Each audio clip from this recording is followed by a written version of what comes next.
할렐루야. 하나님께서 우리에게 새날을 주셨습니다. 오늘 우리에게 부어주실 은혜를 기대하는 마음으로 이 시간 은혜의 보좌 앞으로 함께 나아가시겠습니다.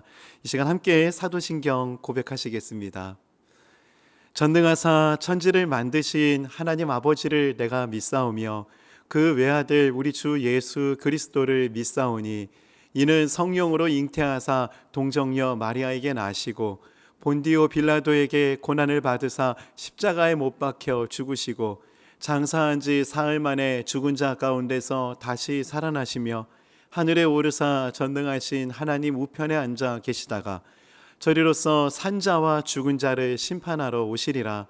성령을 믿사오며 거룩한 공회와 성도가 서로 교통하는 것과 죄를 사하여 주시는 것과 몸이 다시 사는 것과 영원히 사는 것을 믿사옵나이다. 아멘. 이 시간 찬송가 484장 함께 찬양하시겠습니다.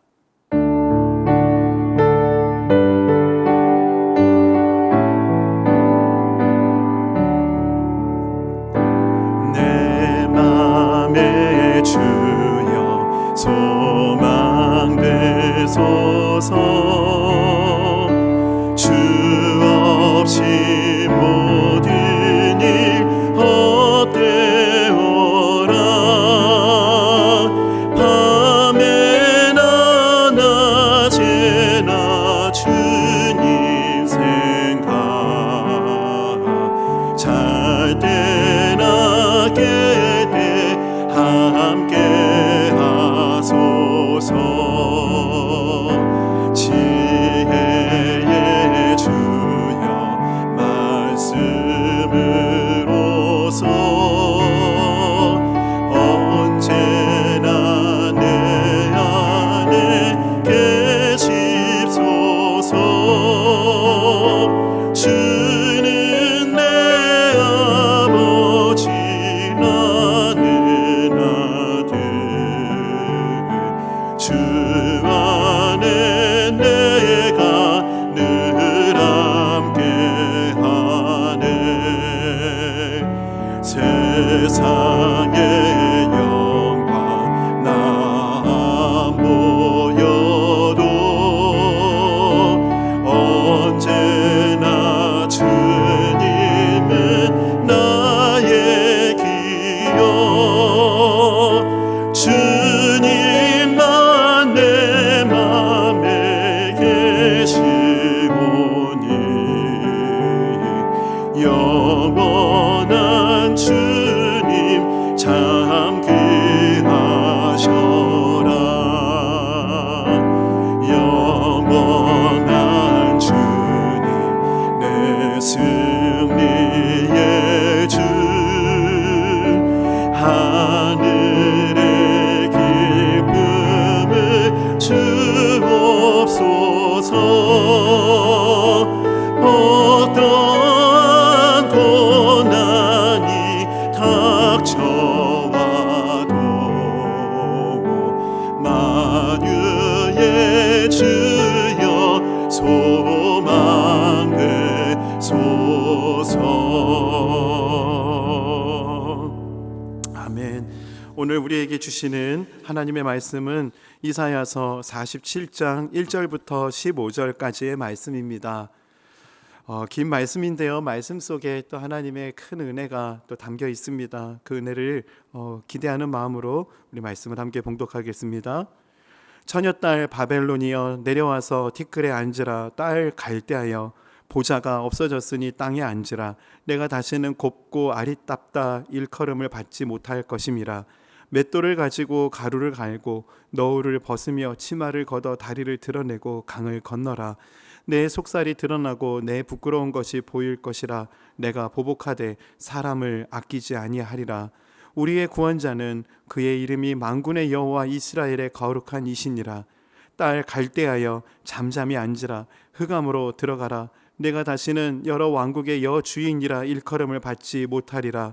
전에 내가 내 백성에게 노하여 내 기업을 욕되게 하여 그들을 내 손에 넘겨 주었거늘 내가 그들을 긍휼히 여기지 아니하고 늙은이에게 내 멍에를 심히 무겁게 메우며 말하기를 내가 영영이 여주인이 되리라 하고 이 일을 내 마음에 두지도 아니하며 그들의 종말도 생각하지 아니하였도다. 그러므로 사치하고 평안히 지내며 마음에 이르기를 나뿐이라 나 외에 다른 이가 없도다. 나는 과부로 지내지도 아니하며 자녀를 잃어버리는 일도 모르리라 하는 자여, 너는 이제 들을지어다. 한 날에 갑자기 자녀를 잃으며 과부가 되는 이 두 가지 일이 내게 임할 것이라. 내가 무수한 주술과 많은 주문을 빌지라도 이 일이 온전히 내게 임하리라. 내가 내 악을 의지하고 스스로 이르기를 나를 보는 자가 없다 하나니 내 지혜와 내 지식이 너를 유혹하였음이라. 내 마음이 이르기를 나뿐이라 나 외에 다른 이가 없다 하였으므로 재앙이 내게 임하리라. 그러나 내가 그 근원을 알지 못할 것이며 손해가 내게 이르리라. 그러나 이를 물리칠 능력이 없을 것이며 파멸이 호련히 내게 임하리라. 그러나 내가 알지 못할 것이니라. 이제 너는 젊어서부터 힘쓰던 주문과 많은 주술을 가지고 맞서보라. 혹시 유익을 얻을 수 있을는지, 혹시 놀라게 할 수 있을는지. 내가 많은 계략으로 말미암아 피곤하게 되었도다.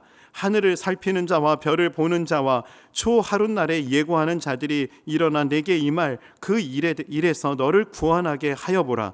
보라, 그들은 초계 같아서 불에 타리니 그 불꽃의 세력에서 스스로 구원하지 못할 것이라. 그 불은 덮게 할 숯불이 아니요 그 앞에 앉을 만한 불도 아니니라.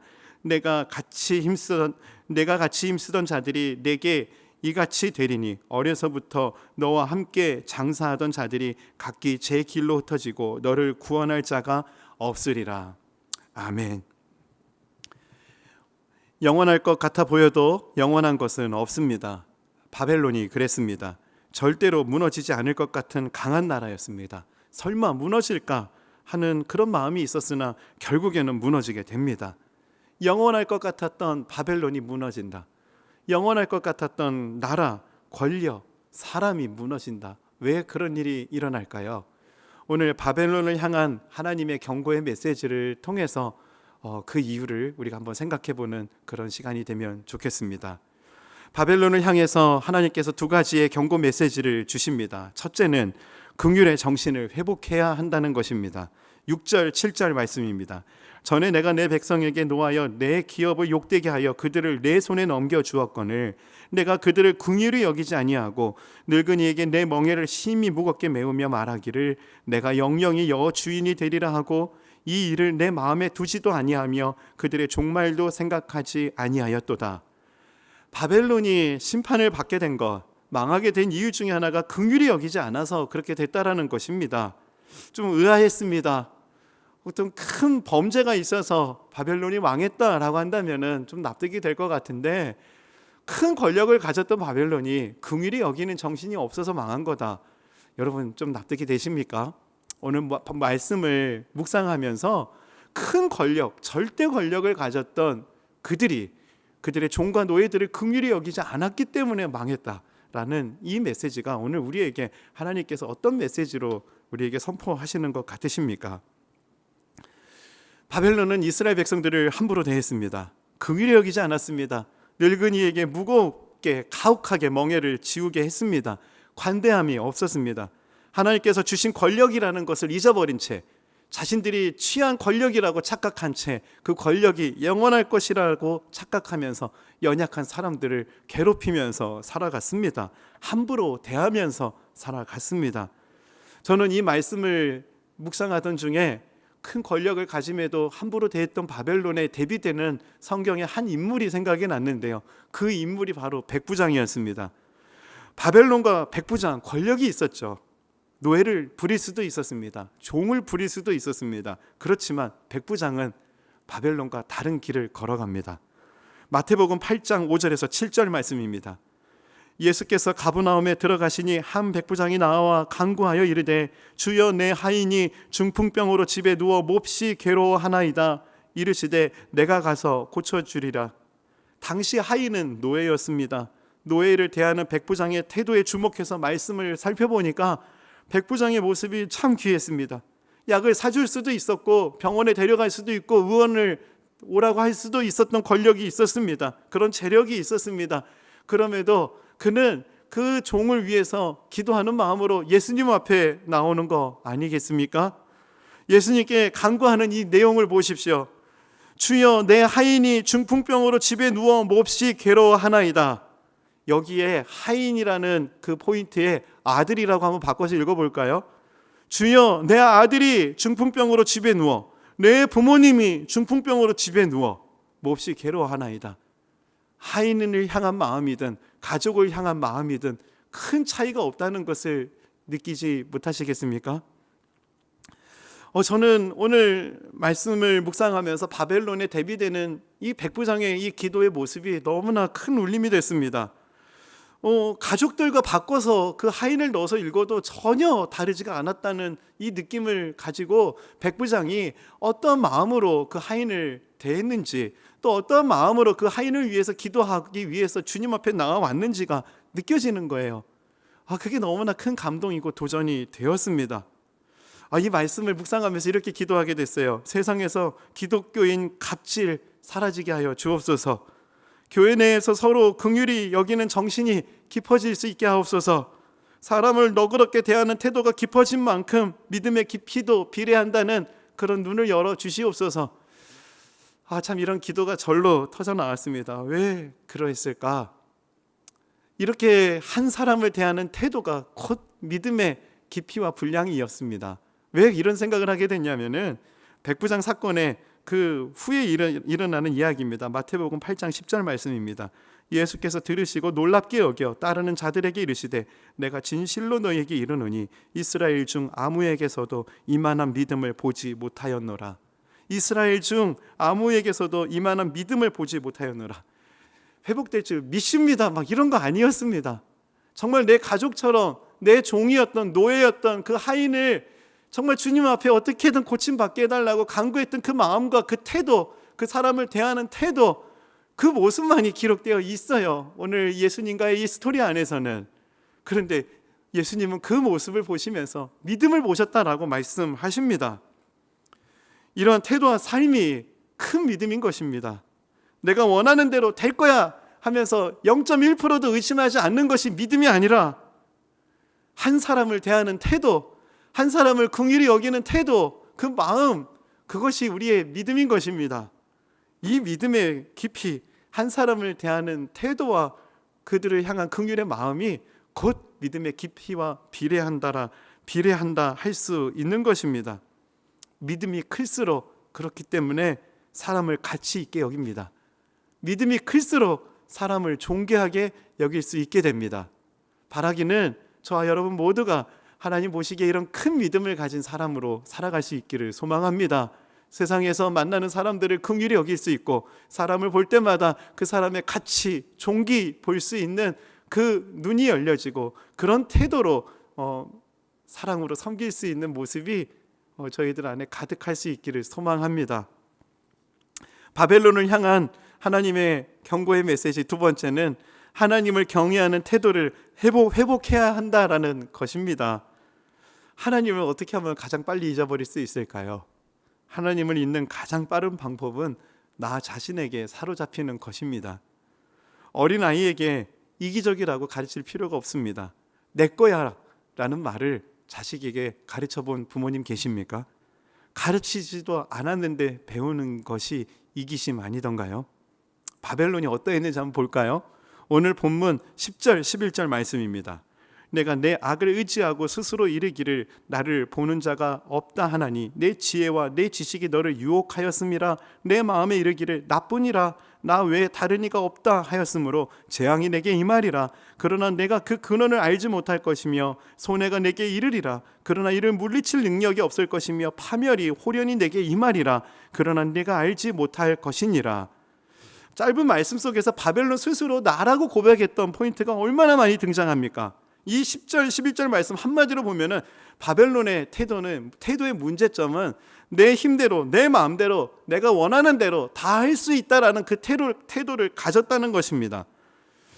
내가 하고 싶은 대로 내가 있는 권력대로 내 힘대로 다 할 수 있는 것, 이런 태도가 악한 행동이라고 생각이 되세요? 신문 일면에 나오는 그런 사회 일면에 나오는 그런 범죄들이 더 악해 보이지 않던가요? 그런데 하나님은 이런 태도가 더 큰 문제가 있다라고 우리에게 경고하고 계시다는 것입니다. 인간의 최초의 범죄 사건을 한번 살펴볼까요? 인간의 죄가 언제 처음 들어왔습니까? 죄가 무엇입니까? 내가 내 삶의 주인이 되려고 하는 것, 내가 하나님처럼 되려고 하는 것이 죄의 근원, 죄의 핵심 아니었습니까? 사단이 인간을 처음 유혹할 때 이렇게 유혹합니다. 창세기 3장 5절입니다. 너희가 그것을 먹는 날에는 너희 눈이 밝아져 하나님과 같이 되어 선악을 알 줄을 하나님이 아심이니라. 하나님과 같이 되어, 하나님과 같이 되어, 너도 하나님처럼 될 수 있어, 네가 하고 싶은 대로 해도 돼 라고 말하는 것이 바로 사단의 유혹이었습니다. 너가 하나님이야 라고 하는 사단의 유혹. 그런데 사랑하는 성도님, 우리가 살아가는 인생을 살아가다 보면 과연 그러던가요? 태어나는 게 내 뜻대로 되던가요? 죽는 것이 내 뜻대로 되던가요? 그렇지 않음에도 어찌 우리가 하나님과 같을 수 있겠습니까? 바벨론은 그 권력을 스스로 얻었다라고 착각했습니다. 과연 그랬습니까? 하나님이 주신 권력 아니었습니까? 하나님께서 맡겨주신 것 아니었습니까? 우리에게 있는 힘, 우리에게 있는 그 무엇, 그것은 누구로부터 온 것입니까? 오늘 우리가 그것을 잊어버리지 않았으면 좋겠습니다. 어디로부터 그것이 온 것인지를, 하나님으로부터 온 것을 망각하며 살아가는 그것이 바벨론의 삶인 것입니다. 하나님을 망각한 채 자신이 하나님처럼 살아가는 것, 그것이 바벨론의 길인 것입니다. 바벨론을 통해서 우리의 모습을 돌아봅시다. 하나님으로부터 온 것임을 잊지 않기 위해서 우리는 어떻게 해야 될까요? 자신에게 집중되는 내 거야 라고 하는 이 이기적인 본성과 싸우기 위해서 우리는 어떤 노력을 해야 할까요? 믿음의 사람들은 이 선한 싸움을 살기 위해서 늘 코람데오를 외쳤습니다. 하나님 앞에서, 하나님이 여기 계신다, 하나님이 나와 함께 하신다, 너무나 우리가 잘 알고 있는 이 진리를 잊지 않기 위해서 순간순간 호흡하는 순간까지도 이것을 기억하려고 몸부림쳤습니다. 주님 앞에 서는 그날까지 저와 여러분도 포기하지 않고 이 훈련을 잘 이어갈 수 있기를 소망합니다. 담임 목사님께서 저희들에게 종종 하시는 말씀이 있습니다. 목회자는 숨 쉬는 것도 의미가 있어야 한다. 무엇을 말씀하시는 것인가? 자꾸 의식하라는 것입니다. 숨을 쉴 때에도 하나님의 존재를 생각하는 것, 숨을 쉴 때에도 하나님 앞에서 나의 아이덴티티 잊어버리면 안 된다는 것, 숨을 쉬는 순간에도 우리가 그것을 잊어버리지는 말아야 할 것입니다. 사랑하는 성도님, 저도 성도님들에게 이 말씀 드리고 싶습니다. 성도님들, 숨 쉬는 것도 의미가 있으셔야 됩니다.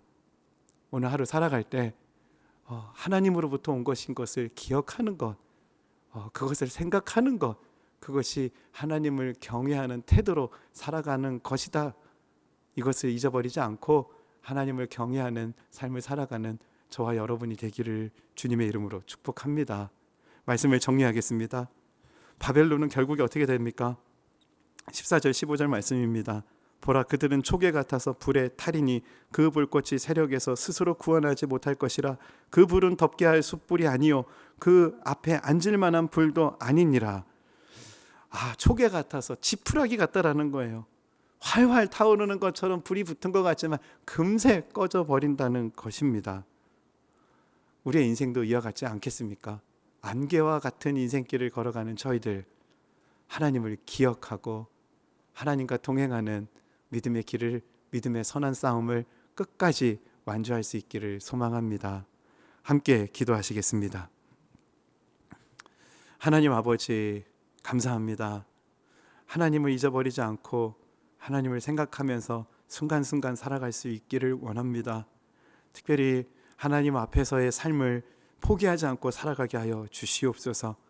호흡하는 순간도 의미가 있어야 한다.